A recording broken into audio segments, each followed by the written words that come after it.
আসসালামু আলাইকুম রহমতুল্লাহি ওয়া বারাকাতুহু। সবাইকে শুভেচ্ছা, স্বাগতম। আশা করি আমরা সবাই ভালো আছি, সুস্থ আছি। আমরা আজকেও আরেকটি সুন্দর একটি লাইভ ক্লাস নিয়ে উপস্থিত হয়েছি। আমরা গত ক্লাসে পড়েছিলাম 59-এর 1, 2, 3 পর্যন্ত, যে ধারাটা ছিল জনসাধারণ যে বিনা পরোয়ানায় গ্রেপ্তার করতে পারে সেটার বরাদ্দ নিয়ে। আজকে আমরা পড়ব বাকি ধারাগুলো। আমরা যারা লাইভে আসছি একটু লিঙ্কটা কপি করে যেই কোনো একজন একটু হোয়াটসঅ্যাপ গ্রুপে দেওয়ার জন্য অনুরোধ করেছি। আমরা আজকে 5ম অধ্যায় শেষ করে ফেলবো, গ্রেপ্তার, পুনরায় গ্রেপ্তার, এই যে অধ্যায়টা আছে সেটা নিয়ে। তার আগে আমি একটু পিছনে অল্প একটু পড়ি, দেখি মনে আছে কিনা। আমি বলেছিলাম 4, 5, 6, 27। প্রথম অধ্যায় হলো 4, 5, দ্বিতীয় অধ্যায় 6, 27, তৃতীয় অধ্যায় 28 থেকে 41, চতুর্থ অধ্যায় 42 থেকে 45, পঞ্চম অধ্যায় 46 থেকে 67, ষষ্ঠ অধ্যায় 68 থেকে 93 গ, সপ্তম অধ্যায় 94 থেকে 105, তারপর পড়েছিলাম 106 থেকে 126 ক, তারপর 127 থেকে 132, 132 ক থেকে 143, সিঙ্গেল হইল 144, 4, 11, 44, 11তম অধ্যায়, 12 হইল 45 থেকে 48, 13তম হইল 149 থেকে 153, 14তম অধ্যায় 154 থেকে 176। এই 14তম অধ্যায় পর্যন্ত বলেছি, বাকিটা আমরা আরেক কিস্তিতে যাব। আজকে আমরা যে 5ম অধ্যায় 46 থেকে 67 ক পর্যন্ত আজকে আমরা পড়ে শেষ করে ফেলবো।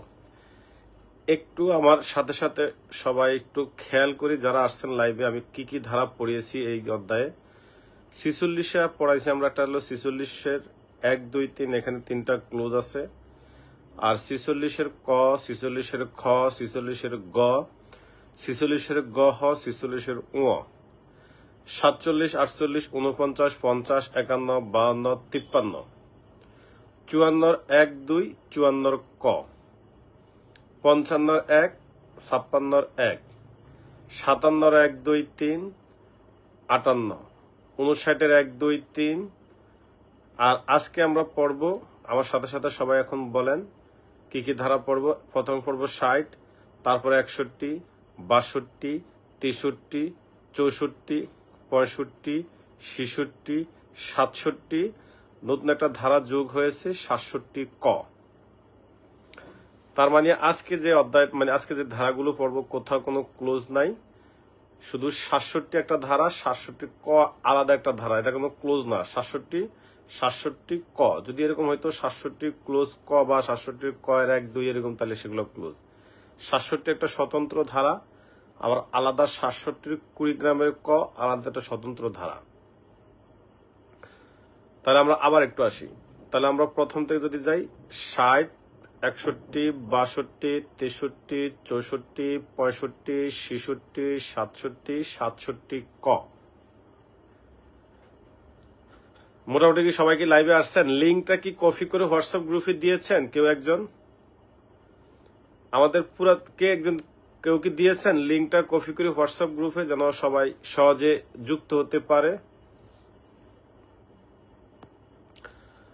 আচ্ছা, এর ভিতরে আমি একটু পড়ি কে কে আসছে। আমাদের শহীদুল আসছে, আমাদের কল্পনা মুনি আসছে, আক্তার হোসেন, রুমি আক্তার, সৌরভ মন্ডল, তারপরে মাসুম রানা, এমডি মাসুম রানা, ফিরোজ, তারপরে হুমেরা বিনতে হাফসা, তারপর এমডি মনির মোস্তফা, রুমি আক্তার, বিধান সাহেব আসছে, সাদাত হোসাইন, রাকিবুল হাসান, শাহিদুল ইসলাম, রাফেলেসিয়া আর্নলদি, তারপরে এমডি ওয়াজেদ, তারপর রুবেল হোসাইন, এমডি শাহাবুদ্দিন, মাসুম রানা, তারপরে আশরাফুল ইসলাম, বিপুল চন্দ্র। এই বিপুল তো পুরাতন ছাত্র। বিপুল, তুমি কেমন আছো? ওয়াসিমুর রহমান খোকন, ফরিদ উদ্দিন, সাইদ আলী, ধ্রুবতারা, রনি, আমিরুল ইসলাম, তারপরে আসছে মার্জিয়া আক্তার শামু, সুন্দর নাম। তারপরে মনির হোসাইন, তারপরে আসছে নুসরাত শারমিন, আমার শ্রদ্ধা এবং অনারেবল বেসমেট। তারপরে আসছে জসিম হুসাইন, তারপরে আসছে শাহাবুদ্দিন, তারপরে সাইফুল ইসলাম সাগর, বাবুর হোসাইন, হৃদয় আহমেদ আকাশ, খুব সুন্দর নাম। এরপরে আসছে কে আমির আহমেদ, অনেক সুন্দর নাম। এমডি আমিনুল ইসলাম, মোস্তফা কামাল, এরপরে পঙ্কজ রুদ্র, অনেক স্মার্ট। মোটামুটি সবাই আসছে। একটু শুরু করে দিই। মোহাম্মদ সোহেল তানভীর চলে আসছে, আমার পুরাতন স্টুডেন্ট। লতিফা ইসলাম, মোটামুটি সবাই আসছে। তাহলে একটু পড়া শুরু করি। আমার কথা কি শোনা যাচ্ছে? আমি কি শুরু করব? আজকে আমার গত রাত্রে আমি নাইট ডিউটি করেছি। নাইট ডিউটি করে এসে সকাল 8টার দিকে হবে মনে হয় শুয়েছি। শোয়ার পর এক কিস্তিতে ঘুম ভাঙছে 11:30টায়। পরে 11:30টার পরে সজাগ হওয়ার পর আবার ঘুমাইছি। উঠছি 1:30টায় উঠে নামাজ পড়ে অল্প একটু খাবার খেয়ে আবার ঘুমাইছি। উঠছি বিকালে উঠে আবার শুয়েছি, উঠছি একটু আগে। মানে আজকে সারাদিন শুধু কাল শোয়ার ভিতরে ছিলাম। একটু আগে উঠছি, মনে হয় যে যদি আজকে পড়া না থাকতো উঠতাম না, একবারে সকালে উঠতাম। কিন্তু পড়া উঠার পর এখন বুঝছি যে খুব ভালো লাগতেছে, পড়াবো আজকে, একবার লং টাইম পড়াবো। আমরা কি একটু লং টাইম পড়ার জন্য প্রস্তুত? গতকালকে তো থানায় পড়াইছি, এই জন্য তাড়াতাড়ি ছেড়ে দিয়েছি। আজকে লং টাইম পড়ানোর চিন্তা ভাবনা আছে। আমরা একটু চলে আসি সবাই। আচ্ছা, একটু শুরু করে দেই। এই যে আমরা একটু বুঝি, শুরু করবো তো বুঝবো, কিসের মুখস্থ করবো? মুখস্থ করার দরকার নাই, মনে রাখার দরকার নাই, বুঝলে হবে। বাকিটা দায়িত্ব আমার। আচ্ছা, এবার একটু বলি শুনেন। ফৌজদারি কার্যবিধি আইনের এই যে 5ম অধ্যায় আমরা পড়তেছি, এটা কিন্তু 46 থেকে 67 ক পর্যন্ত ধারা। আগে 67 ছিল, 2025 সালে 67 ক ধারা যুক্ত হয়েছে। 67 ক একবার বললেই পারবেন। আচ্ছা, এবার একটু পড়ায় আসি। এই যে আমরা 60 থেকে এখন যে 67 ক পর্যন্ত পড়ব, একেবারে সিম্পল এবং সহজ ধারা। 60 ধারায় বলা আছে, এই যে যাদেরকে আমরা বিনা পরোয়ানায় গ্রেপ্তার করেছি, কথা আগে বুঝেন আমি কি বলি। যাদেরকে বিনা পরোয়ানায় গ্রেপ্তার করা হয়েছে তাদেরকে যত দ্রুত সম্ভব থানার অফিসার ইনচার্জের নিকট, এবং থানার অফিসার ইনচার্জ তাদেরকে যত দ্রুত সম্ভব বিজ্ঞ আদালতে প্রেরণ করবে।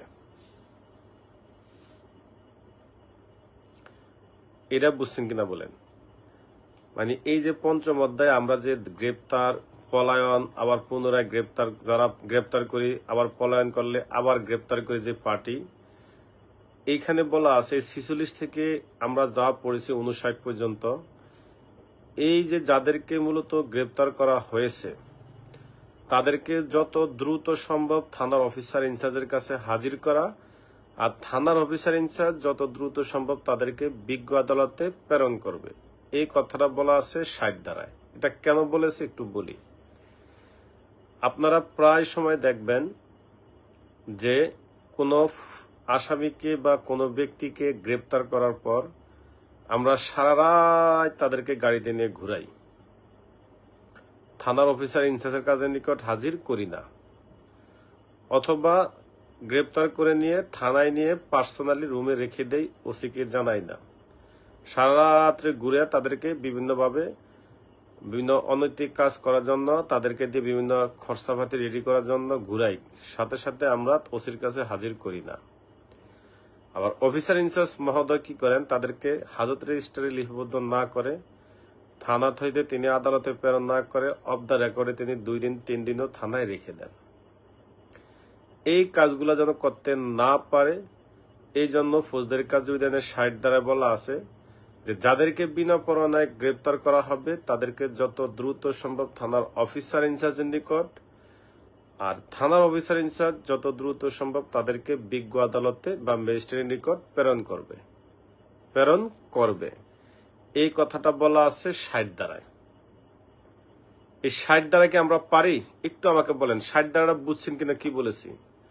মূল বাংলা আলাপ হলো আপনি যাদেরকে গ্রেপ্তার করবেন তাদেরকে দ্রুত ওসির কাছে নিয়ে যাবেন, আর ওসি সাহেব দ্রুত সম্ভব তাদেরকে আদালতে প্রেরণ করবে। 60 দ্বারা কি আমরা পারি? একটু কমেন্টস করে বলেন 60 দ্বারা কি বুঝতে পেরেছি? 60 60 এই 60 ধারাটা কি আমরা পারি?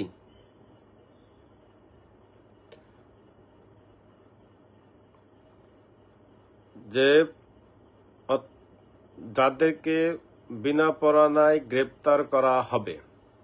ওই যে লতিফা ইসলাম বলছে ক্লিয়ার স্যার, এরকম একটু কমেন্টস করেন যে আমরা সবাই বুঝতে পেরেছি কিনা।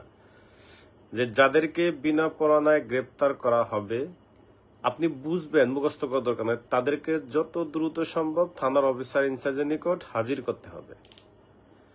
থানার অফিসার ইনচার্জ তাদেরকে যত দ্রুত সম্ভব ম্যাজিস্ট্রেটের নিকট প্রেরণ করবে। একবারে সিম্পল কথা। 60 ধারায় কেন বলেছে? 60 ধারায় 61 ধারায় বলে দিয়েছে থানা হেফাজতে কোনো আসামিকে 24 ঘন্টার বেশি আটক রাখা যাবে না। এটা কি 24 ঘন্টা আছে না আপডেট হয়ে 12 ঘন্টা হয়েছে 2025 সালে? এটা তো খেয়াল করি নাই। 2025 সালে কি 12 ঘন্টায় আছে না 24 ঘন্টায় আছে? আচ্ছা 24 ঘন্টা যেহেতু আছে 24 ঘন্টা পড়ি, 12 ঘন্টা পড়লে আবার ঠিক করবো পরে। তাহলে কি পেলাম? 61 দ্বারা বলা আছে থানা হেফাজতে কোনো আসামিকে 24 ঘন্টার বেশি আটক রাখা যাবে না। ও 12 ঘন্টার মধ্যে সংবাদ দিতে হবে। আর থানা হেফাজতে একটা আসামিকে সর্বোচ্চ আপনি 24 ঘন্টা পর্যন্ত আটক রাখতে পারবেন। এর বেশি থানা হেফাজতে কোনো আসামিকে 24 ঘন্টার বেশি আটক রাখা যাবে না। 61 দ্বারা বলা আছে। তাহলে 60 দ্বারা পাইলাম কাউকে গ্রেপ্তার করা হইলে যত দ্রুত সম্ভব থানার অফিসার ইনচার্জের কাছে নিতে হবে।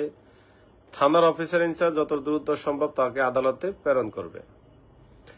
61 ধারা পেয়েছি পুলিশ হেফাজতে বা থানা হেফাজতে বা আইনের হেফাজতে কোনো আসামিকে 24 ঘন্টার বেশি আটক রাখা যাবে না। 61 ধারা ক্লিয়ার?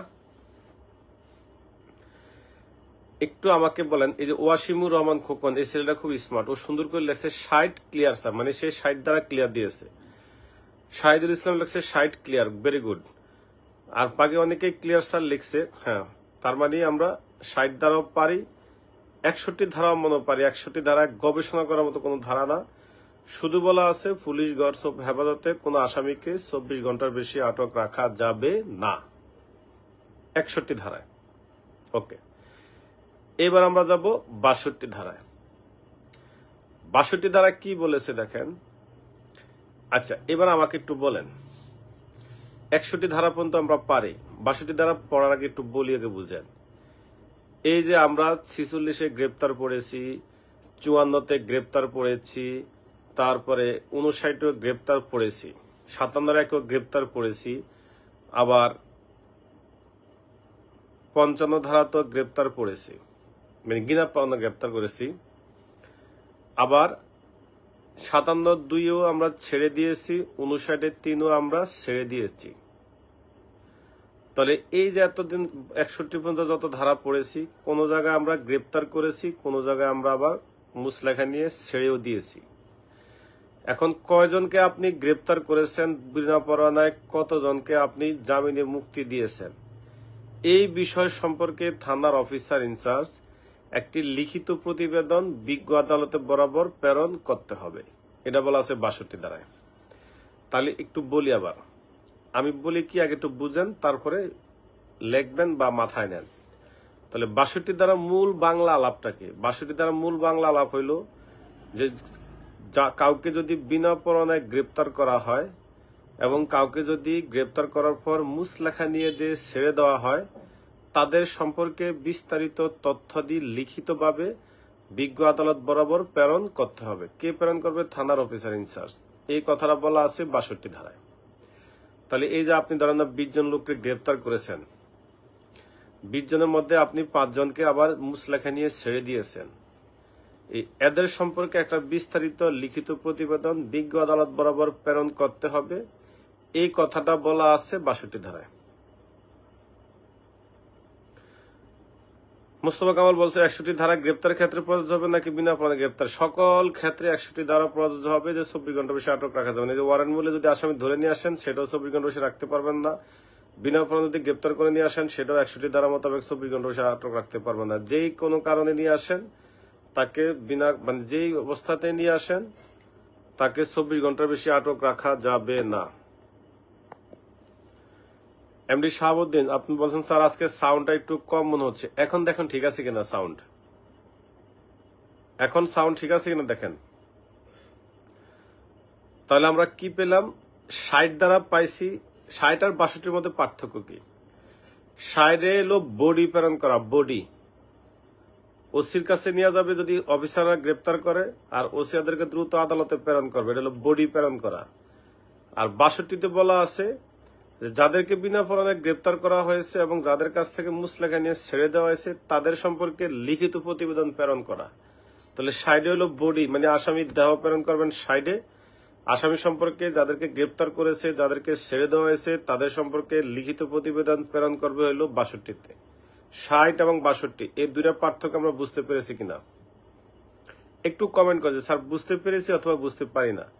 আপনি বুঝতে পারলে হবে, বাকিটা আমরা বাড়ি দিলে টান দিলে ওই যে অনেকে বুঝে স্যার একটা বাড়ি দেন। এখানে যারা পুরাতন ছাত্র আছে তারা জানে যে বাড়ি কি জিনিস, বাড়ি দিলে বাকিটা ক্লিয়ার হয়ে যাবে। কিন্তু বুঝছেন কিনা সেটা বলেন। ধারা যদি বুঝেন তাহলে সম্ভব। আপনার মুখস্থ করার দরকার নাই, আপনার মনে রাখার দরকার নাই, আপনি শুধু বুঝছেন কিনা বলেন। তাহলে 60 হলো যে যদি কাউকে পুলিশ অফিসার বিনা প্রমাণে গ্রেপ্তার করে তাদেরকে যত দ্রুত সম্ভব পুলিশ অফিস থানার অফিসার ইনচার্জের নিকট, আর থানার অফিসার ইনচার্জ যত দ্রুত সম্ভব বিজ্ঞ আদালতে প্রেরণ করবে। এটা হলো 60, তার মানে বডিটা প্রেরণ করবে। আর 62 কনসেপ্টটা হলো যে থানার অফিসার ইনচার্জ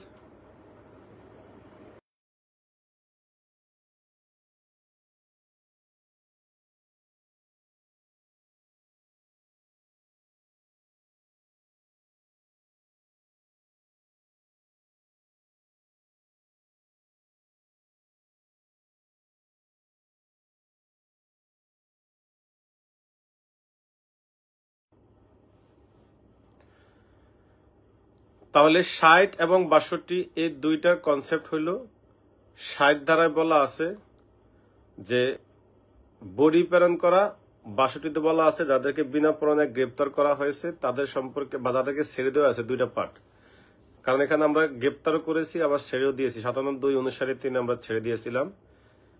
এদের সম্পর্কে লিখিত প্রতিবেদন বিজ্ঞ আদালতে প্রেরণ করা। আমরা মনে হয় এতটুকু পারি। এখন পড়ব আমরা 63 ধারা, সবচেয়ে সুন্দর এবং ভালো হাই ভোল্টেজ ধারা। আমার সাথে সাথে একটু বলেন জায়গা যা বরে শিকার বিদ। হ্যাঁ বডি কি? বডি বুঝে না। একজন জিজ্ঞেস করছে বডি কি? আরে বাবারে বডি বলতে বুঝাইছি ব্যক্তি, ব্যক্তি মানে মানুষ। এই মানুষটাকে প্রেরণ করবেন 60-এ। আপনি গ্রেপ্তার করলে থানা এলাকায় গ্রেপ্তার করলে ওসির কাছে নিয়ে যাবেন, ওসি এই বডিটা মানে এই ব্যক্তিটাকে বা আসামিটাকে দ্রুত আদালতে প্রেরণ করবে, এটা বুঝাইছি 60-এ। আর তাদের সম্পর্কে যাদেরকে গ্রেপ্তার করেছেন ছেড়ে দিয়েছেন এদের সম্পর্কে একটা লিখিত প্রতিবেদন আদালতে প্রেরণ করবেন, এটা বলতে বুঝাইছি 62-তে। আচ্ছা এখন আমরা 63 ধারাটা পড়বো, খুবই দামি এবং হাই ভোল্টেজ ধারা 63। আমার সাথে সাথে বলেন জামিন। জায়গা যা বরে শিকার জামিন, জায়গা যা মরে শিকার মি দন্তান্ন জামিন। তারপর বলেন মুস লেখা, মরে শিকার মু স লয়কার লে কয়কার কা, মুস লেখা, খয়কার লেখা, খাইকার খানা কিন্তু লেখা। জামিন, মুস লেখা, আদালতের বিশেষ আদেশ। 3টা বলেছে। ধারাও 3টা, ধারাও 3টা ফৌজদারি কার্যবিধি আইনের ধারাও লাস্টের 3, 63 লাস্ট হইল 3। আবার কথা বলেছি 3টা, জামিন, মুসলেকা, আদালতের বিশেষ আদেশ। একটু 3টা শব্দ একটু সবাই লিখে দেন।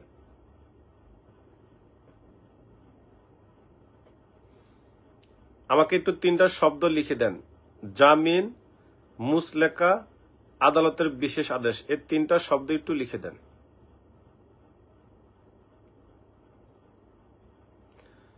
63-তে 3টা কথা, জামিন, মুসলেকা, আদালতের বিশেষ আদেশ। বিশেষ আদেশ বলতে বোঝানো হয়েছে অগ্রিম জামিন।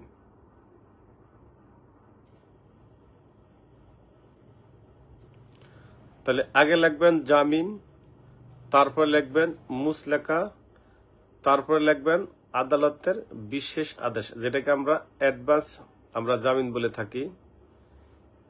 এখানে 3টা শব্দ আছে।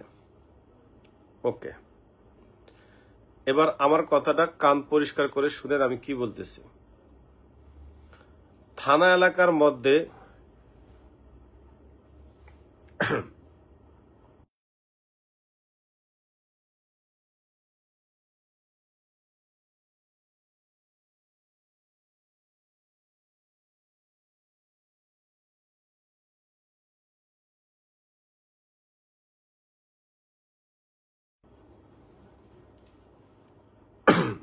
দুঃখিত, আজকে মনে রাখবেন, থানা এলাকা থেকে যদি কোনো ব্যক্তিকে গ্রেপ্তার করে নিয়ে আসা হয়, তাকে আনার পর থানা একটা রেজিস্টার আছে যেটাকে বলা হয় হাজত রেজিস্টার। আবার বেশিরভাগ থানায় এই জিনিসটা অনুসরণ করে না। থানার গেটে কিন্তু একটা রেজিস্টার থাকে, এটা আমাদের অনেকে মানি অথবা অনেকে মানি না। থানার গেটে যে একটা রেজিস্টার থাকে, ওই রেজিস্টারে কিন্তু কোন আসামি কোন অফিসার কাকে ধরে নিয়ে আসছে তার নাম ঠিকানা কিন্তু ওই রেজিস্টারে লিপিবদ্ধ করে। থানার সামনে দিয়ে মানে থানা এলাকা থেকে যদি কাউকে গ্রেপ্তার করা হয়, তার তথ্য যদি হাজত রেজিস্টারে লিপিবদ্ধ করে যদি তাকে থানার ভিতরে হাজতে রাখা হয়, আপনি মনে রাখবেন এই আসামি যদি মূলা চুরি করার আসামিও হয়, অথবা এই আসামি যদি মনে করেন একবারে সিম্পল একটা অপরাধও করে থাকে, তার জন্য যদি রাষ্ট্রপতি অথবা প্রধানমন্ত্রীও তদবির করে থাকে, তারপরেও তাকে ছাড়তে হলে অবশ্যই এই মুসলেখা নিতে হবে। তাকে হাজত রেজিস্টারে তার নাম ঠিকানা লিপিবদ্ধ করা হয় নাই, অথবা তার বিষয়ে কোনো রেজিস্টারে কোনো তথ্য লেখা হয় নাই, সে যদি মারার মামলার আসামিও হয়, তাকে যদি একজন সাধারণ ব্যক্তিও তদবির করে আপনি যদি ছেড়ে দেন কোনো সমস্যা নাই। কিন্তু অফিসিয়ালি যদি কোনো আসামির বিষয়ে তথ্য রেকর্ড করা হয়, মানে কোনো রেজিস্টারে লিপিবদ্ধ করা হয়, পৃথিবীর যে হোক বা যত জায়গা থেকে বড় তদবির আসুক, তাকে ছাড়তে হইলে 100% এই 3টা যে কোনো একটা লাগবে। হয় জামিন লাগবে, নাহলে আদালতের কাছ থেকে অগ্রিম জামিন নিয়ে আসতে হবে, নাহলে তার কাছ থেকে মুসলেখা নিতে হবে। এটা বুঝছেন কিনা? তাহলে 63 দ্বারা কি দাঁড়াইলো? যে জামিন, মুসলেখা, আদালতের বিশেষ আদেশ ব্যতীত কোনো ব্যক্তিকে জামিনে মুক্তি দেওয়া যাবে না। সে যত বড় মাপের অপরাধী হোক অথবা যত ছোট মাপের অপরাধী হোক, যত বড় জায়গা থেকে তদবির আসুক, সোজা কথা তার নাম ঠিকানা যদি হাজত রেজিস্টারে লিপিবদ্ধ করা হয়, অনলাইন জিডিতে তার নাম ঠিকানা লিপিবদ্ধ হয়ে যায়, তাহলে 100% তাকে ছাড়তে হলে হয় জামিনের কাগজ লাগবে, নাইলে কোর্ট থেকে অ্যাডভান্স অগ্রিম জামিন নিয়ে আসতে হবে, নাইলে অবশ্যই তাকে মুসলেখা দিতে হবে। 3টা যে কোনো একটা দেওয়া ছাড়া তাকে কোনোভাবেই ছেড়ে দেওয়া যাবে না। না মানি না। 63 দ্বারা একবারে জোরালো ভাবে বলে দিয়েছে, না মানি নয় কান না। এটা কি ক্লিয়ার? তাহলে এখন আমরা একটু অনেক পড়াশোনা করেছি, এবার একটু হালকা 2 মিনিট একটু রিফ্রেশমেন্টে যাব। আমরা হালকা 2 মিনিটের জন্য একটু আমরা গল্প গুজবের দিকে যাব। তাহলে পরীক্ষা যদি প্রশ্ন আসে, আমরা পড়াবাদ এবার একটু গল্প গুজব করি। পরীক্ষা যদি প্রশ্ন আসে যে কোন কোন ক্ষেত্রে একজন আসামিকে জামিনে মুক্তি দিতে পারে, প্রশ্নটা কি বুঝতে পেরেছেন? পরীক্ষা হলে প্রশ্ন আসছে পুলিশ অফিসার কোন কোন ক্ষেত্রে একজন আসামিকে জামিনে মুক্তি দিতে পারে। আমরা পড়েছি 57(2) দ্বারায় জামিনে মুক্তি দিতে পারে, 59(3) দ্বারা তো জামিনে মুক্তি দিতে পারে। এই 57(2) দেখ আর 59(3) দেখ, যেটাতে দেখ হেডলাইনে লিখতে হবে ফৌজদারি কার্যবিধি আইনের 63 ধারার শর্ত সাপেক্ষ। 63 ধারার শর্ত সাপেক্ষ বলতে কি, ওই যে ওখানে বলে দিয়েছে, হয় জামিন লাগবে, না হলে মুসলেখা লাগবে, না হলে আদালতের বিশেষ আদেশ লাগবে। আমি গত ক্লাসে যখন পড়েছিলাম 57 ধারা বা 59 ধারা, আমি 63 ধারা টান দিয়ে নিয়ে আসিনি এই জন্য, কারণ আমি আপনাদেরকে তো 63 ধারা এখনো পড়াইনি। যেহেতু এখন পড়াইছি, এখন আপনারা বলবেন। তাহলে যদি প্রশ্ন আসে কোন কোন ক্ষেত্রে পুলিশ অফিসার একজন আসামিকে জামিনে মুক্তি দিতে পারে, আপনারা লিখবেন ফৌজদারি কার্যবিধি আইনের 63 ধারার শর্ত সাপেক্ষে পুলিশ অফিসার যে সকল ক্ষেত্রে একজন আসামিকে জামিনে মুক্তি দিতে পারে তা হইল নিম্নরূপ।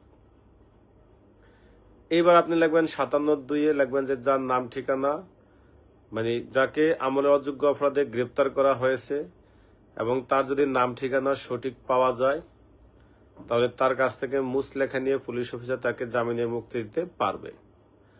এই একটা ধারা প্যারা দিবেন। আবার লিখবেন ফৌজদারি কার্যবিধি আইনের 59(3) ধারা মোতাবেক জনসাধারণ কর্তৃক গ্রেপ্তারকৃত ব্যক্তিকে পুলিশের নিকট সোপর্দ করার পর পুলিশ অফিসার যদি দেখে যে উক্ত ব্যক্তি 54(1) ধারার অপরাধী না, তাহলে তার কাছ থেকেও মুচলেখা নিয়ে তাকে ছেড়ে দিতে পারবে। তাহলে খরচাপাতির ধারা আমরা অলরেডি 2টা পেয়েছি। এই খরচাপাতির ধারাগুলা লেখার আগে আমরা অবশ্যই হেডলাইনে লিখব যে ফৌজদারি কার্যবিধি আইনের 63 ধারার শর্ত সাপেক্ষে। এই এতটুকু কথা আমরা বুঝতে পেরেছি কিনা আমার একটু কমেন্ট করেন যে স্যার আমরা বুঝতে পেরেছি।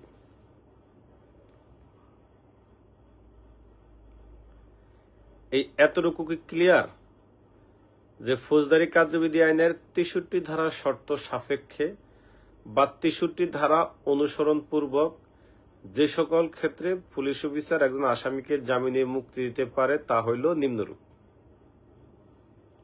পারবেন? ফৌজদারি কার্যবিধি আইনের 63 ধারার শর্ত সাপেক্ষে যে সকল ক্ষেত্রে পুলিশ অফিসার একজন আসামিকে জামিনে মুক্তি দিতে পারে তা হইল নিম্নরূপ। 57(2), 59(3).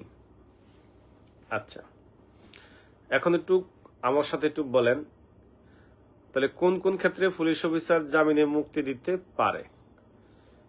57(2), 59(3), আরেকটা ধারা আছে 76।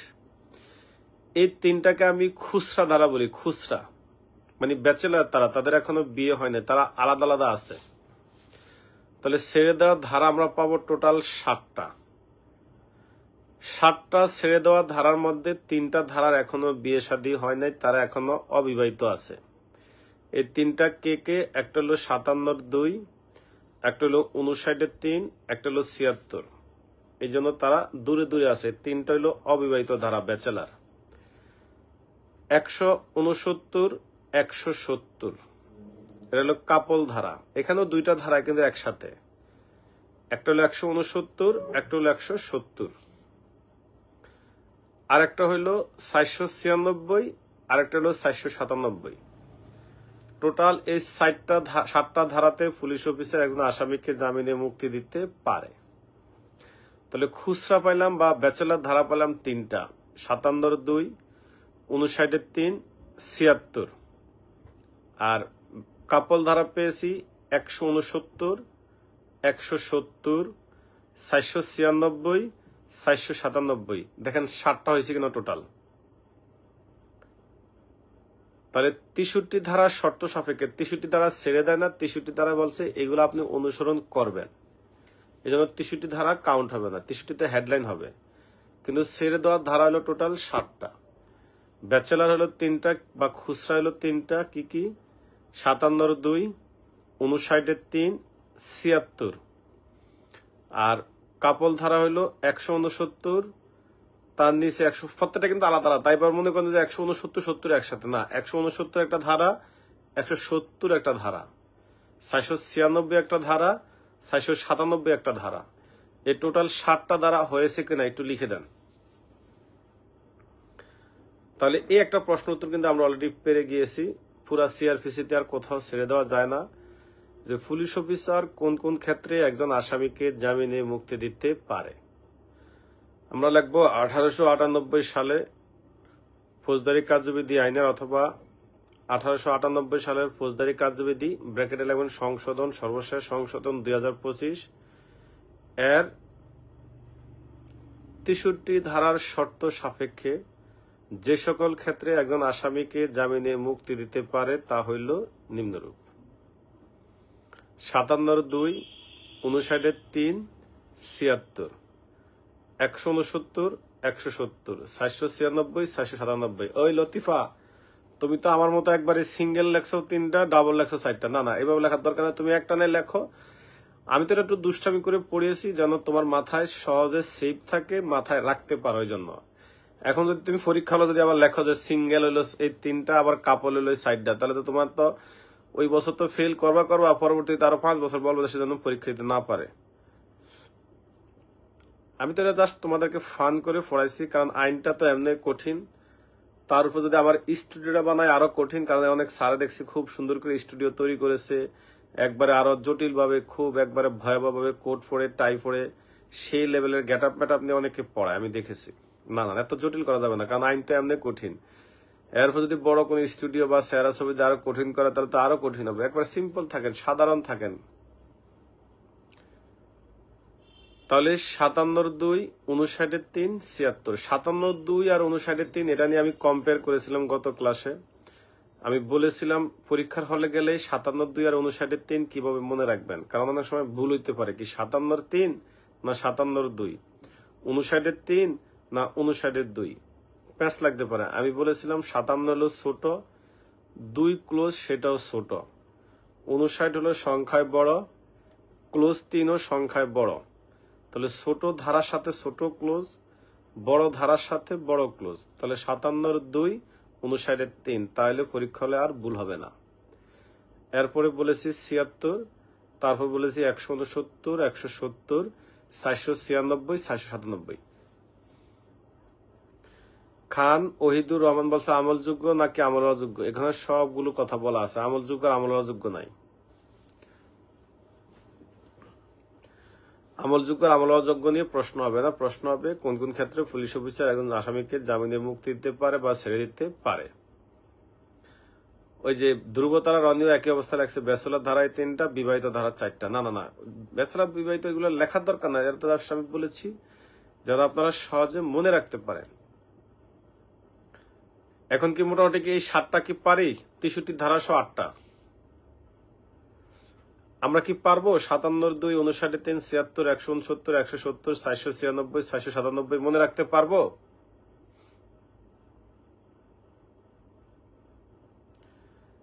আচ্ছা, লাস্টের ধারা হইল 497। খেয়াল করেছেন আপনারা, দেখেছেন? ছেড়ে দেওয়ার ধারার লাস্টের ধারা হইল 497। এই 497 মধ্যে আবার 4, 9, 7, 497 লাস্টের সংখ্যা কিন্তু 7, 4, 9, 7। 497 লিখতে 4, 9, 7 লিখতে হয়। এই 4, 9, 7 মধ্যে লাস্টের সংখ্যা হলো 7। এই টোটাল 7টা ধারা।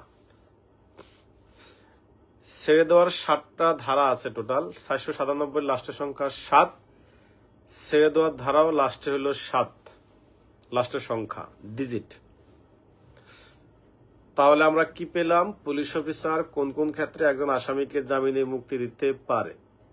যে ফৌজদারি কার্যবিধি আইনের 63 ধারার শর্ত সাপেক্ষ, ফৌজদারি কার্যবিধি আইনের 63 ধারার শর্ত সাপেক্ষে যে সকল ক্ষেত্রে পুলিশ অফিসার একজন আসামিকে জামিনে মুক্তি দিতে পারে তা হইল নিম্নরূপ: 57(2), 59(3), 76, 169, 170, 496, 497। আমি জানি অনেকে বিরক্ত হয়েছে, কিন্তু বিরক্ত হওয়ার কিছু নেই, বারবার বলতে হয় যেন আপনার মাথায় এটা সেভ হয়।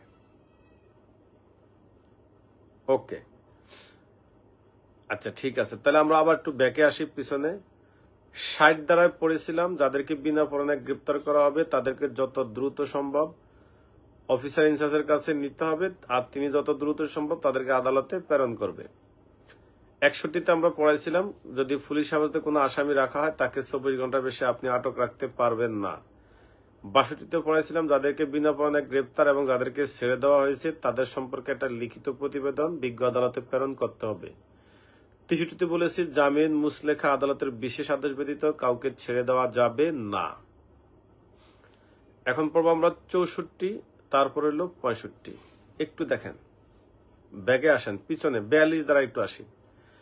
42 দ্বারা যখন আমরা পড়াইছিলাম তখন বলেছিলাম যে পুলিশ অফিসার এবং ম্যাজিস্ট্রেট জনসাধারণের কাছে যদি কোনো সাহায্য দাবি করে আইনগতভাবে, তাহলে জনসাধারণ সাহায্য করতে বাধ্য। তাহলে এখানে আমি 3টা জাতিকে বিভক্ত করেছিলাম। একটা হলো পুলিশ অফিসার একটা জাতি, ম্যাজিস্ট্রেট একটা জাতি, জনসাধারণ একটা জাতি। মনে আছে?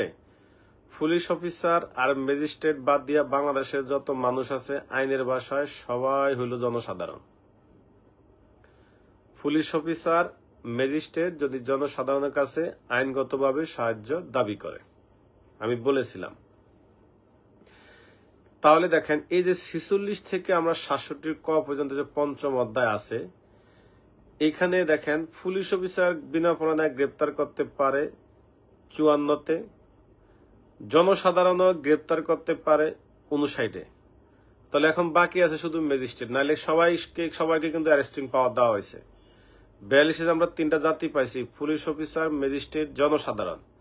তাহলে পুলিশ অফিসারের পাইছি 54-তে গ্রেপ্তার, জনসাধারণকে পেয়েছি 59-এ গ্রেপ্তার, বাকি আছে কে? ম্যাজিস্ট্রেট। এই ম্যাজিস্ট্রেট বিনা অপরাধে গ্রেপ্তার করে হলো 64 আর 65-তে। তাহলে ম্যাজিস্ট্রেট কর্তৃক গ্রেপ্তারের ধারা হইল 64 এবং 65। এটা বুঝতে পেরেছেন কিনা বলেন? 66-67 আমাদের আগেরও পড়া আছে, একবার বললেই পারবেন। তাহলে ম্যাজিস্ট্রেট কর্তৃক গ্রেপ্তার বলা আছে 64 এবং 65-তে। এটা কি বুঝতে পেরেছেন? ওটা কে গ্রেপ্তার করে? ম্যাজিস্ট্রেট।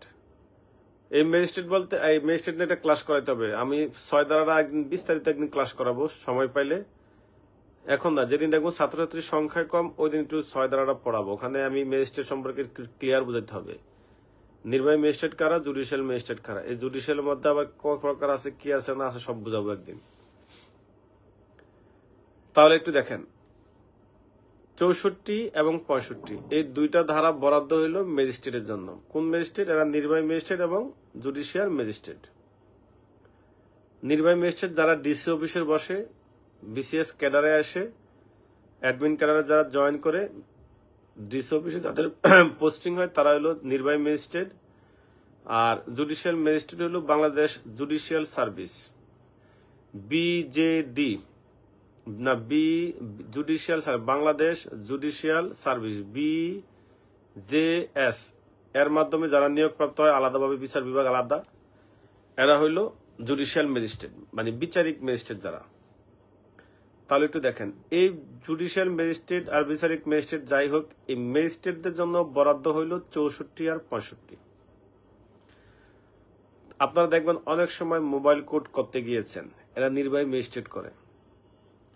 অথবা দেখবেন অনেক সময় বিচারক রাস্তা দিয়ে যাচ্ছে, তিনি কিন্তু রাস্তায় কোড বসাইতে পারে, শুনেছেন আপনারা। এই যে যারা ম্যাজিস্ট্রেট মানে বিচারিক ক্ষমতা যাদের আছে, এদেরকে নিয়ে ধারা হইলো এখন 64 আর 65। কি আছে আমরা একটু বলি। 64-তে বলা আছে ম্যাজিস্ট্রেটের সামনে, একটু কথা খেয়াল করেন কি বলি। ম্যাজিস্ট্রেটের সামনে যদি কোনো ব্যক্তি কোনো অপরাধ সংগঠিত করে, এটা আমলযোগ্য হোক আর আমলের অযোগ্য হোক, ম্যাজিস্ট্রেটের সামনে যদি কোনো ব্যক্তি কোনো অপরাধ সংগঠিত করে, তাহলে ম্যাজিস্ট্রেট যদি তাকে গ্রেপ্তার করার জন্য জনসাধারণকে নির্দেশ দেয়, তাহলে জনসাধারণ এই ব্যক্তিকে গ্রেপ্তার করতে পারবে। তাহলে ম্যাজিস্ট্রেট কর্তৃক গ্রেপ্তার হলো 64-তে। এখানে অপরাধটা করতে হবে ম্যাজিস্ট্রেটের সামনে। কিরকম আমি একটু বলি, আপনারা শুনেন। ধরেন একটা বেআইনি সমাবেশ অনুষ্ঠিত হচ্ছে, অথবা একটা উচ্ছেদ অভিযানে গিয়েছেন, অথবা একটা ভান্ডারেবল সিচুয়েশন তৈরি হয়েছে যেখানে ব্যাপক ভাঙচুর হচ্ছে। এই সমস্ত পরিস্থিতিতে অথবা অবৈধ তার কাটা বা বিভিন্ন ভেজালে যে যা ভেজাল আছে, ভেজালের যে অভিযান পরিচালনা করা হয়, ভ্রাম্যমাণ কোড করা হয়, মোবাইল কোড করা হয়, তারপর মোবাইলে বাংলা যদি ভ্রাম্যমাণ, তারপর এই যে বিভিন্ন বিষয় অনেক সময় আমরা কাজ করি, এইখানে যখন দেখবে ম্যাজিস্ট্রেট যে লোকটাই অপরাধটা করেছে, তখন ম্যাজিস্ট্রেট যদি কাউকে নির্দেশ দেয় যারা গ্রেপ্তার করেন, তাহলে ওই ব্যক্তিকে চাইলে জনসাধারণ বা যাকে নির্দেশ দিবে সে তাকে গ্রেপ্তার করতে পারবে 64-তে। এটা হলো ম্যাজিস্ট্রেটের সামনে যদি কোনো অপরাধ সংঘটিত হয়। আর 65-তে বলা আছে ম্যাজিস্ট্রেট যদি কাউকে গ্রেপ্তারের নির্দেশ দেয়, এর অর্থ হলো ম্যাজিস্ট্রেটের সামনে অপরাধ সংঘটিত হয় নাই, কিন্তু ম্যাজিস্ট্রেট যদি কাউকে গ্রেপ্তারের নির্দেশ দেয় তাহলে সে ব্যক্তিও তাকে বিনা পরোয়ানায় গ্রেপ্তার করতে পারবে। এটা হলো 65। 64 আর 65-র মধ্যে পার্থক্য হলো, আমি 64 65 একসাথেই পড়াবো। 64 আর 65-র মধ্যে পার্থক্য হলো 64-তে ম্যাজিস্ট্রেটের সামনে একটা অপরাধ সংঘটিত হইলে তিনি গ্রেপ্তারের নির্দেশ দেন 64-তে, আর 65-তে ম্যাজিস্ট্রেটের সামনে অপরাধ সংঘটিত হয় নাই, কিন্তু তিনি যদি কাউকে গ্রেপ্তারের নির্দেশ দেন তাহলে তাকে গ্রেপ্তার করা যাবে হলো 65-তে। এই দুইটাতে পুলিশও গ্রেপ্তার করতে পারবে, পাবলিকও পারবে, মানে ম্যাজিস্ট্রেট যারে নির্দেশ দিবে সেই গ্রেপ্তার করতে পারবে। কথা কি বুঝতে পেরেছেন কিনা? ম্যাজিস্ট্রেট যাকে গ্রেপ্তারের নির্দেশ দিবে সেই গ্রেপ্তার করতে পারবে, এটা পুলিশ হোক, পাবলিক হোক, যেই হোক। এজন্য দেখবেন আমাদের এপিবিএন সদস্য বা আমাদের পুলিশের যারা আছে তারা যদি ম্যাজিস্ট্রেটের সাথে বিভিন্ন ভ্রাম্যমাণ কোর্টে যায় ও উচ্ছেদ অভিযানে যায়, তখন ম্যাজিস্ট্রেট বলে যে অ্যারেস্ট হিম, দেখবেন পুলিশ তখন সাথে সাথে তাকে গ্রেপ্তার করে। এখন ম্যাজিস্ট্রেট যদি পুলিশে না বলে যদি পাবলিকে বলতে যায় ধরেন, তাও হইতো কোনো সমস্যা নাই। তাহলে 64-তে বলা আছে ম্যাজিস্ট্রেটের সামনে যদি কোনো ব্যক্তি কোনো অপরাধ সংঘটিত করে তাহলে ম্যাজিস্ট্রেট যদি তাকে গ্রেপ্তারের নির্দেশ দেয় তাহলে যে কোনো ব্যক্তি তাকে বিনা পরোয়ানায় গ্রেপ্তার করতে পারবে 64-তে। আর 65-তে বলা আছে ম্যাজিস্ট্রেট যদি কাউকে গ্রেপ্তারের নির্দেশ দেয়, এখানে অপরাধ সংঘটিত হয়েছে বলা হয় নাই, শুধু বলা হয়েছে ম্যাজিস্ট্রেট যদি কাউকে গ্রেপ্তারের নির্দেশ দেয় তাহলে ওই ব্যক্তিও তাকে বিনা পরোয়ানায় গ্রেপ্তার করতে পারবে 65-তে। আমরা 64 আর 65 একসাথে মিলিয়ে পড়বো যে ফৌজদারি কার্যবিধানের 64 এবং 65 ধারা মোতাবেক ম্যাজিস্ট্রেটের সামনে যদি কোনো ব্যক্তি কোনো অপরাধ সংঘটিত করে অথবা কোনো ব্যক্তিকে গ্রেপ্তারের জন্য যদি ম্যাজিস্ট্রেট নির্দেশ দেয়, কিভাবে লিখবো? ম্যাজিস্ট্রেটের সামনে কোনো নির্বাহী বা জুডিশিয়াল ম্যাজিস্ট্রেটের সামনে যদি কোনো ব্যক্তি কোনো অপরাধ সংঘটিত করে অথবা ম্যাজিস্ট্রেট যদি কাউকে গ্রেপ্তার করার নির্দেশ প্রদান করে তাহলে কোনো পুলিশ অফিসার বা জনসাধারণ বা যে কেউ ওই ব্যক্তিকে গ্রেপ্তার করতে পারবে। নিচে ধারা হবে 64, 65 ধারা। এতটুকু থেকে আমরা পারি।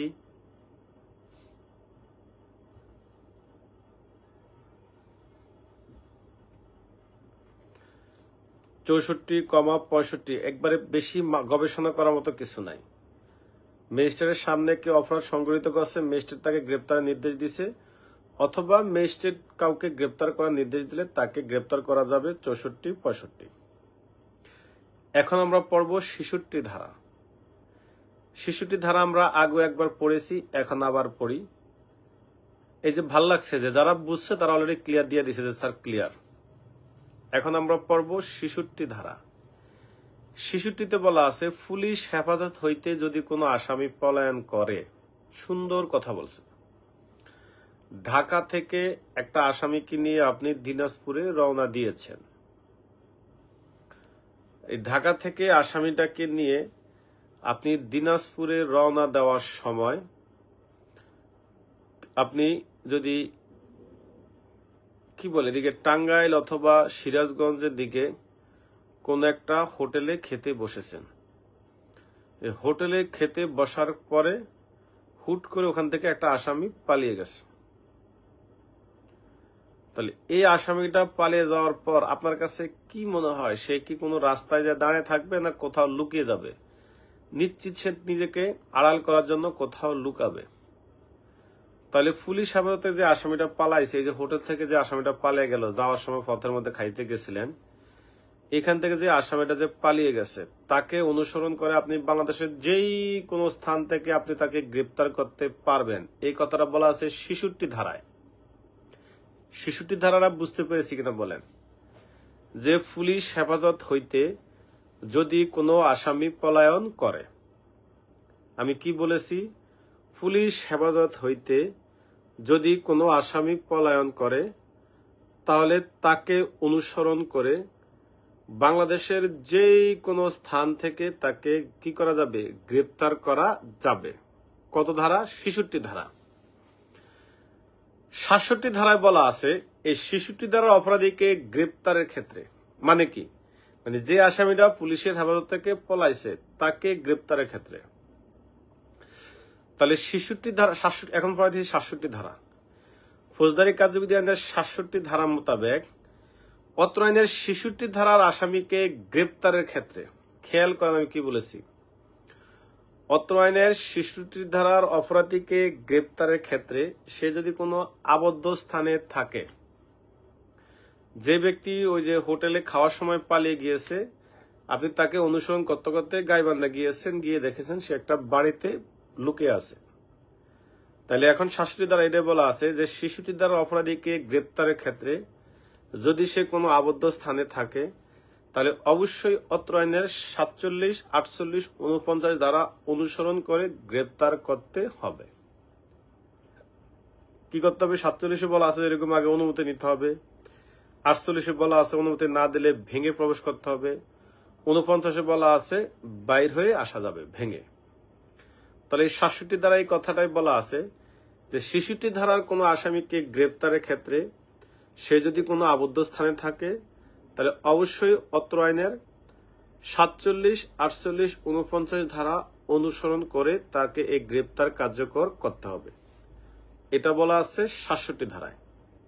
পারবেন? ওই ফাজিলের দল, এই 67 ধারা কি পারি? তাহলে 66তে পাইলাম পুলিশ হেফাজত থেকে যে পলায়ন করবে তাকে অনুসরণ করে বাংলাদেশের যেই কোনো স্থান থেকে গ্রেপ্তার করা যাবে, এটা হলো 66। আর 67তে পেয়েছি যে 66 ধারার অপরাধীকে গ্রেপ্তারের ক্ষেত্রে সে যদি কোনো আবদ্ধ জায়গায় থাকে, তাহলে অবশ্যই অত্র আইন বলতে ফৌজদারি কার্যবিধি আইনেরই 47, 48, 49 ধারা অনুসরণ করে গ্রেপ্তার কার্যকর করা যাবে। বুঝতে পেরেছেন? 47, 48, 49 ধারা অনুসরণ করে গ্রেপ্তার কার্যকর করা যাবে। এই হলো আমাদের 67 পর্যন্ত বেচা বিক্রি। লাস্ট একটা ধারা যোগ হয়েছে 67 ক, পুলিশকে বাঁশ দেওয়ার জন্য। এখন যে ধারাটা আমরা পড়াবো এবং আজকের ক্লাসের শেষ ধারা, সেটা হলো পুলিশকে বাঁশ দেওয়ার জন্য একটা ধারা 67 ক।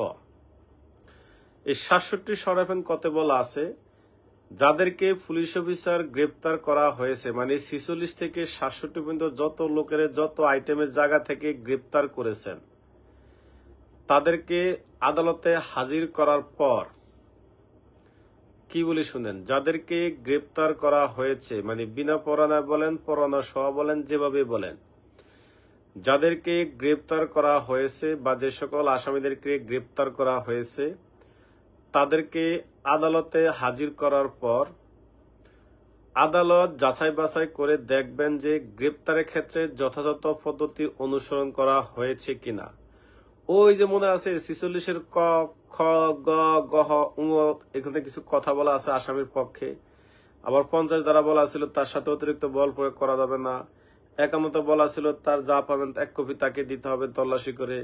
52 পড়াইছি যে মহিলা হইলে মহিলা। আবার 57 পড়াইছি মুসলেখা নিয়ে ছেড়ে দেওয়া। 59 পড়াইছি মুসলেখা নিয়ে ছেড়ে দেওয়া। 60 পড়াইছি যত দ্রুত সম্ভব ওসির কাছে নিয়ে যাবেন, ওসি কোর্টে পাঠাবে। 61 পড়াইছিলাম এবার 24 ঘন্টা বেশি রাখা যাবে না। এই যে তার পক্ষে যতগুলো ধারা ছিল 67 কতে এই কথাখানি বলা আছে যে যাদেরকে গ্রেপ্তার করে বিজ্ঞ আদালতে হাজির করা হয়েছে, ম্যাজিস্ট্রেট যদি যাচাই বাছাই করে দেখেন যে তাদেরকে গ্রেপ্তারের ক্ষেত্রে ফৌজদারি কার্যবিধি আইনের যথাযথ পদ্ধতি অনুসরণ করা হয়নি, তাহলে তাদের বিরুদ্ধে, মানে এই কর্মকর্তার বিরুদ্ধে আইনগত ব্যবস্থা বা বিভাগীয় ব্যবস্থা গ্রহণ করার জন্য তার যে নিয়ন্ত্রণকারী পুলিশ অফিসার আছে তাকে নির্দেশ দিতে পারবে। কে দিবে? আদালত। নিয়ন্ত্রণকারী বলতে কি বোঝাইছে? আমার এসপি হলে আমার নিয়ন্ত্রণ করে। আমার এসপি বাবারা আমার বিরুদ্ধে লিখবে যে আমি যে গ্রেপ্তার করেছি আসামিকে, এই ক্ষেত্রে আমি যথাযথ পদ্ধতি অনুসরণ করি না। এই কথাটা বলা আছে 67 কতে। তাহলে 67 কত আমরা কি পেলাম? যে যাদেরকে বিনা পরোয়ানায় গ্রেপ্তার করা হয়েছে, তাদেরকে গ্রেপ্তার করে আদালতে হাজির করার পর আদালত আসামিকে জিজ্ঞাসাবাদ করে যদি দেখেন যে গ্রেপ্তারের ক্ষেত্রে যথাযথ পদ্ধতি অনুসরণ করা হয়নি, এখন যদি হয় যে যদি অনুসরণ করা হয়েছে পুরস্কার ব্যবস্থা করেন, সেটা কিন্তু লেখা নাই। লেখছে গ্রেপ্তার করার পর তাদেরকে জিজ্ঞাসাবাদ করে যদি দেখা যায় যে আসামিকে গ্রেপ্তার করার ক্ষেত্রে পুলিশ অফিসার যথাযথ পদ্ধতি অনুসরণ করেননি বা ফৌজদারি কার্যবিধি আইন অনুসারে তাকে সর্বোচ্চ সুযোগ সুবিধা দেওয়া হয়নি, তাহলে তার বিরুদ্ধে বিভাগীয় ব্যবস্থা গ্রহণ করার জন্য তার যে নিয়ন্ত্রণকারী কর্মকর্তা আছে তাকে আদালত নির্দেশ দিতে পারবে। কারণ আদালত তার পানিশমেন্ট দিবে না, আদালত দিবে আদেশ, কর্মকর্তাকে বলবে যে এর বিরুদ্ধে ব্যবস্থা নেন। জনাবেরা ৬৭ ক কি পেরেছেন? বাঁচার কোনো পথ নাই।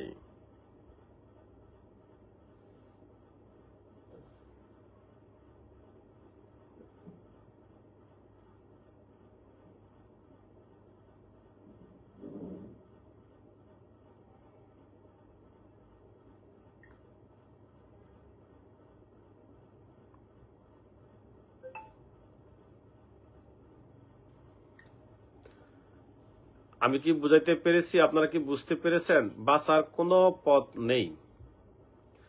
তাহলে ৬৭ ক মনে পারি। এমা সবাই কি ঘুমিয়ে গেছে নাকি? এই ৬৭ ক ক্লিয়ার দেন, তাহলে তোমার এই যে পঞ্চম ধারা শেষ। পঞ্চম ধারা শেষ। ৬৭ ক যদি আমাকে ক্লিয়ারেন্স দেন তাহলে আমাদের পঞ্চম ধারা শেষ, পঞ্চম অধ্যায় শেষ। ওই সৌরভ মন্ডল বেটা, মায়ের কিন্তু মাপ নাই। অস্ত্র নিয়ে দাঁড়ায় আছো ফেসবুকের আইডিতে, অস্ত্র নিয়ে দাঁড়ায় থাকছো ভালো কথা, কিন্তু ৬৭ ব্র্যাকেটের ভিতরে ক দিছে কেন? আলাদা ধারা ৬৭ ক। ৬৭ শর্ট হাইফেন ক হবে। হয় লিখবেন ৬৭ ক, কিচ্ছু দিবেন না, অথবা সর্বোচ্চ দিবেন ৬৭ শর্ট হাইফেন ক। এখন প্রশ্ন হইল, এই যে আমি পঞ্চম অধ্যায়টা পড়িয়েছি,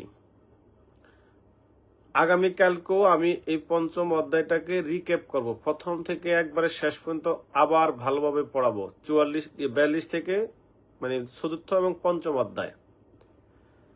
তারপরের দিন যদি আমার নাইট ডিউটি থাকে, তারপর দিন পড়াবো না, শুধু পরীক্ষা নিব। তার মানে পরীক্ষা যে কোনো দিন হবে, ২-১ দিনের ভিতরে যে কোনো একদিন এমসিকিউ পরীক্ষা হবে।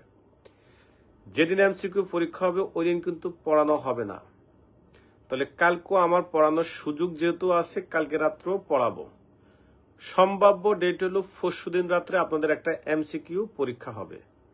এই ৪২ থেকে ৬৭ ক পর্যন্ত অনুগ্রহপূর্বক জনাবেরা, স্যারেরা মানসিকভাবে প্রস্তুতি নিয়ে রাখবেন পরীক্ষার জন্য।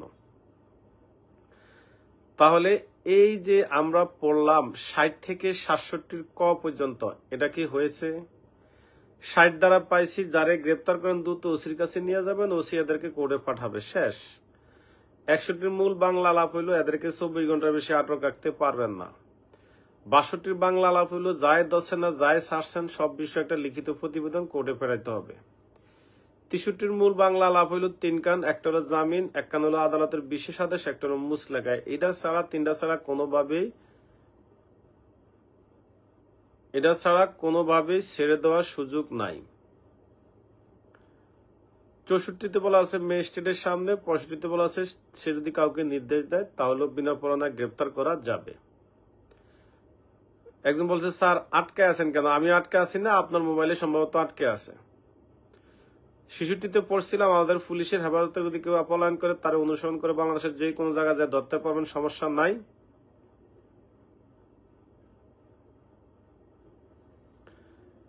৬৭তে বলা আছে যে এই যে যাদেরকে গ্রেপ্তার করবেন তারা যদি যায় দেখেন যে আবদ্ধ জায়গা আছে, অবশ্যই অত্র আইনের ৪৭, ৪৮, ৪৯ ধারা অনুসরণ করবেন। এরপরে হলো ৬৭ ক, যাদেরকে গ্রেপ্তার করে আদালতে হাজির করেছেন তাদের বিষয়ে জিজ্ঞাসাবাদ করা হবে যে গ্রেপ্তারের ক্ষেত্রে সঠিক পদ্ধতি অনুসরণ করা হয়েছে কিনা, এবং আদালত যদি দেখে যে তাদেরকে গ্রেপ্তারের ক্ষেত্রে ফৌজদারি কার্যবিধি আইনের সর্বোচ্চ পদ্ধতি আপনি যথাযথভাবে অনুসরণ করেননি, তাহলে আপনি যতই দৌড় দিয়ে, লাভ দিয়ে, ঝাঁপ দিয়ে, নদী সাঁতরিয়ে, হাজার হাজার সোর্স মেনটেন করে বহুত কষ্ট করে আসামিকে ধরেছেন, কিন্তু আপনি সিআরপিসি যথাযথ পদ্ধতি অনুসরণ করেননি, আপনার বিরুদ্ধে বিভাগীয় ব্যবস্থা নেওয়ার জন্য আপনার কর্তৃপক্ষ বরাবর আদালত নির্দেশ প্রদান করতে পারবে। ৬৭ ক বাঁশ দেওয়ার ধারা দিয়ে আমাদের আজকের ক্লাস শেষ হলো। তাহলে কি দাঁড়াইলো? ৪২ থেকে ৬৭ পর্যন্ত আমরা ২টা অধ্যায় অলরেডি পড়েছি। আজকে যেরকম একটু পড়েছি। তারপরে আমরা পরে ক্লাসে কালকে আমরা সমান নিয়ে পড়বো। সমান বেশিক্ষণ লাগবে না, সমান পড়লে আমরা 8-10টা ধারা পড়াইতে পারবো। সমান অত গুরুত্বপূর্ণ কিছু না। তাহলে এতটুকু থেকে আমরা পারি।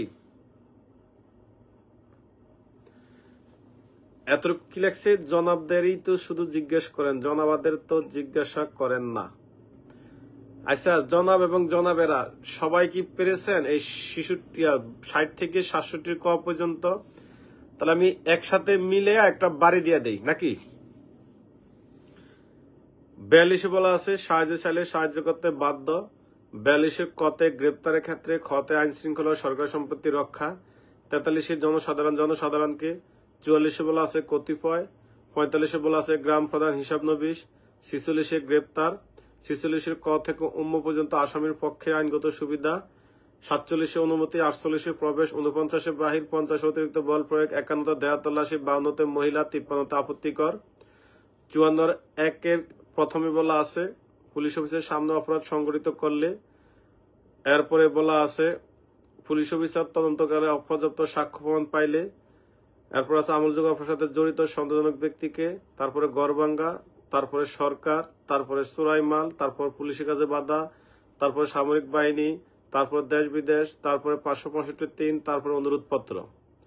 55 ওসি কর্তৃক 2 বলা আছে যে নিবারণমূলক কাজের ক্ষেত্রে বিনা প্রমাণে গ্রেপ্তার করা যাবে না। আর 54 কতে বলা আছে যে যাকে বিনা প্রমাণে গ্রেপ্তার করা হোক তার বিষয়ে অবশ্যই বিজ্ঞ আদালতে তাকে অবশ্যই কি কারণে গ্রেপ্তার করা হয়েছে তার কারণ অবশ্যই তাকে জানাতে হবে। 54 ক। 55 ওসি কর্তৃক গ্রেপ্তার। 56 অধস্থান দ্বারা গ্রেপ্তার। 57 একে নাম ঠিকানা না পাওয়া গেলে। 2 যদি নাম ঠিকানা সঠিক পাওয়া যায়। 3 বলা আছে না পাইলে আদালতে প্রেরণ। 58 অনুসরণ। 59 একে জনসাধারণ কর্তৃক গ্রেপ্তার। 2 আবার গ্রেপ্তার। 3 ছেড়ে দেওয়া। 60 ওসির কাছে হাজির। 61 24 ঘন্টা। 62 লিখিত প্রতিবেদন। 63 জামিন মুচলেকা আদালতের বিশেষ আদেশ। 64-65 ম্যাজিস্ট্রেট কর্তৃক গ্রেপ্তার। 66 পুলিশের হেফাজত থেকে পলাতক। 67 অনুসরণ। 47, 48, 49, 67 ক গ্রেপ্তারের ক্ষেত্রে যদি যথাযথ পদ্ধতি অনুসরণ করা না হয় তাহলে তার বিরুদ্ধে বিভাগীয় ব্যবস্থা। এই হলো আমাদের মূলত 42 থেকে 67 ক 2টা অধ্যায়। একটা হলো চতুর্থ, একটা হলো পঞ্চম অধ্যায়ের মোটামুটি বেচা বিক্রি। যৌতুক কাকে বলে? 2 এর খাগড়াছড়ি খ। যৌতুক চাইলে 3, দিলে নিলে 4। যৌতুক নিয়ে দলিল পত্র হলো 5। অপরাধ হবে না, মিথ্যা মামলা করলে হবে 6। আর মাদকের পড়াইছিলাম আফিম যদি আমদানি রপ্তানি করে হলো 5, ক্রয় বিক্রয় হলো 6। কোকেন আমদানি রপ্তানি 7, ক্রয় বিক্রয় হলো 8। ইয়াবা আমদানি রপ্তানি 9, ক্রয় বিক্রয় হলো 10। ফেন্সিডিল আমদানি রপ্তানি 13, ক্রয় বিক্রয় 14। গাঁজা গাছ নিয়ে পাইছি 18, গাঁজা পাইলে 19, গাঁজা খাইলে হবে 21। যে কোন ধরনের অ্যালকোহল যদি কারো কাছে পাওয়া যায় 24, এগুলো যদি কেউ খায় 25, ওষুধ হিসেবে খাইলে অপরাধ হবে না 26। 32 পাইছি পচি অথবা তারি। 33 পেয়েছি হইল ঘুমের ওষুধ। 64 পেয়েছি শশা বা সীসা বা লবণ। এই ছিল মূলত আমাদের বেচা বিক্রি। আমরা আজকে এতটুকুই থাকি। ইনশাল্লাহ আগামীকালকে আবার আমাদের দেখা হচ্ছে। ততক্ষণ পর্যন্ত আমরা সুস্থ থাকি, সুন্দর থাকি। আল্লাহ হাফেজ। আসসালামু আলাইকুম। শুভরাত্রি। Good night.